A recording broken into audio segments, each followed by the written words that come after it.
class. The budget is beneficial to the middle class because they get a benefit of 17,500 rupees from a tax viewpoint. But the budget should not be looked at only from the benefit of tax. The budget should be looked at in terms of the growth of the economy.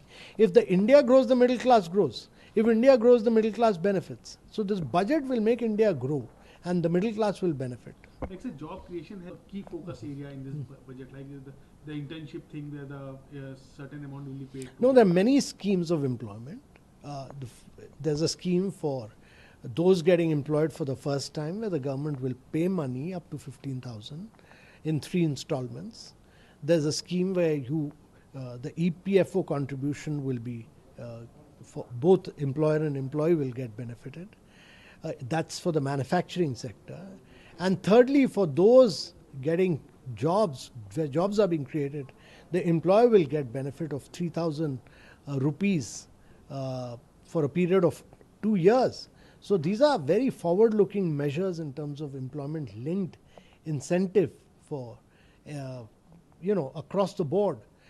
In addition to all this, there's a focus on tourism, there's a focus on industrial corridors, there's a focus on urbanization and MSMEs which will create jobs. So huge focus, huge focus. The highlight of this budget is job creation.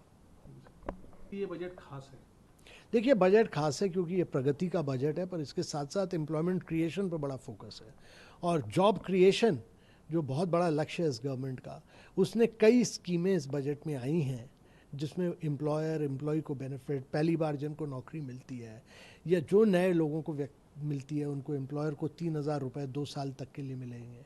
और इसके अलावा MSME, tourism, आपका नए urbanisation पर काफ़ी focus है कि 100 industrial corridor बनेंगे और 100 इंडस्ट्रियल पार्क्स होंगे नई सिटीज़ के आसपास और 12 इंडस्ट्रियल पार्क्स अप्रूव किए गए हैं.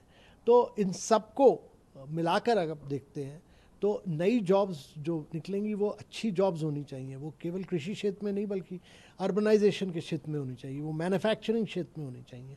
वो ये बजट नई जॉब्स बनाता है और अच्छी क्वालिटी जॉब्स पर फोकस करता है. हर बजट के बाद एक आम चर्चा होती है कि कोई कभी कहते हैं मिला, कोई कहता नहीं मिला, कुछ नहीं मिला. सर इस बार क्या है? देखिए आप कभी बजट को एक मिडिल क्लास या लोअर मिडिल क्लास या अपर मिडिल क्लास की तरफ से मत देखिए. अगर पूरा बजट इकोनॉमी को बढ़ाता है तो मिडिल क्लास भी बेनिफिट करेगा.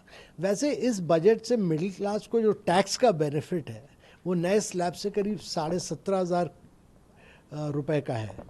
पर मेरे विचार से जब पूरी इकोनॉमी ग्रो करेगी तो सबसे पहला बेनिफिट तो उसको मिडिल क्लास से ही मिलेगा.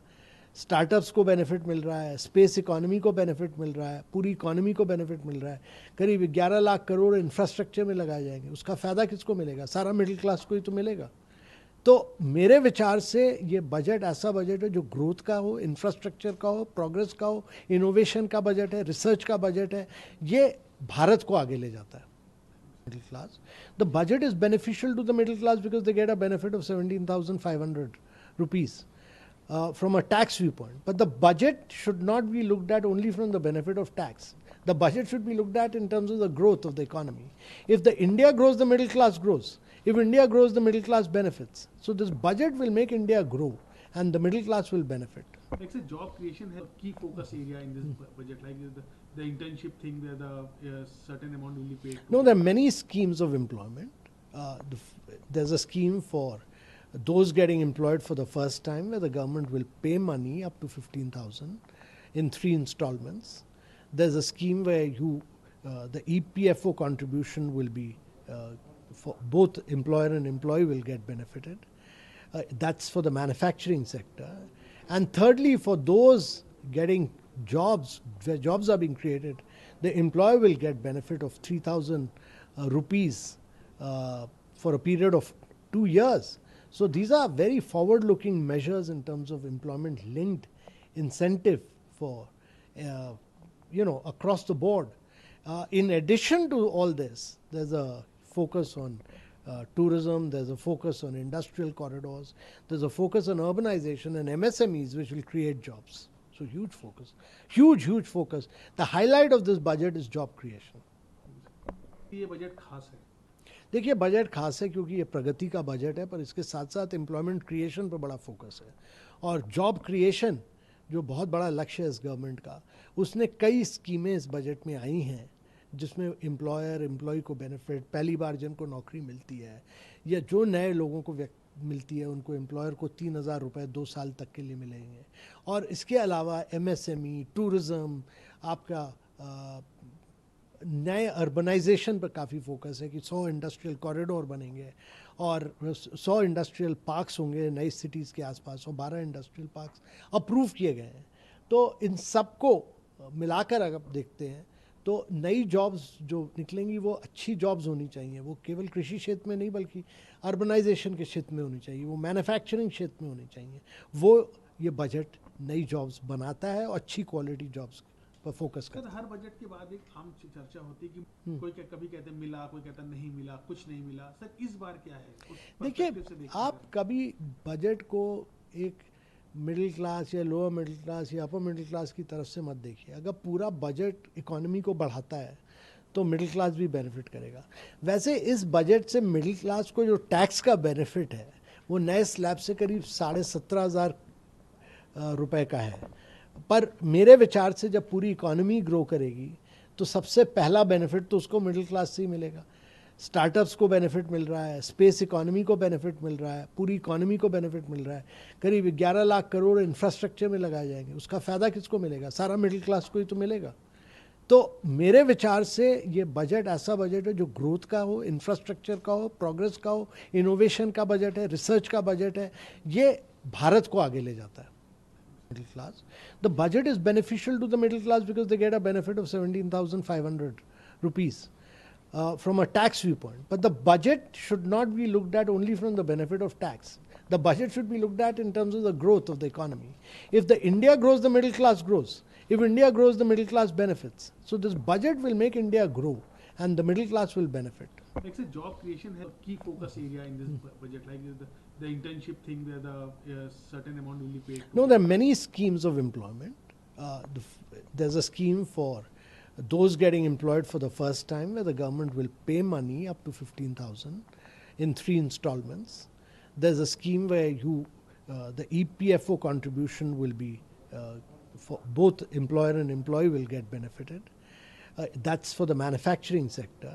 And thirdly, for those getting jobs, where jobs are being created, the employer will get benefit of 3,000 rupees for a period of 2 years.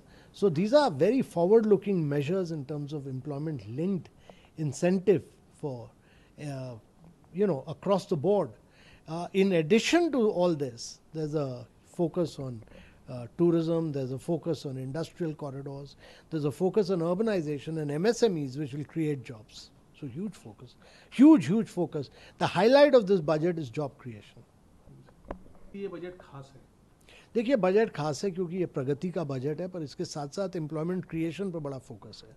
और जॉब क्रिएशन जो बहुत बड़ा लक्ष्य है इस गवर्नमेंट का, उसने कई स्कीमें इस बजट में आई हैं जिसमें एम्प्लॉयर एम्प्लॉय को बेनिफिट, पहली बार जिनको नौकरी मिलती है या जो नए लोगों को मिलती है उनको एम्प्लॉयर को 3,000 रुपये 2 साल तक के लिए मिलेंगे।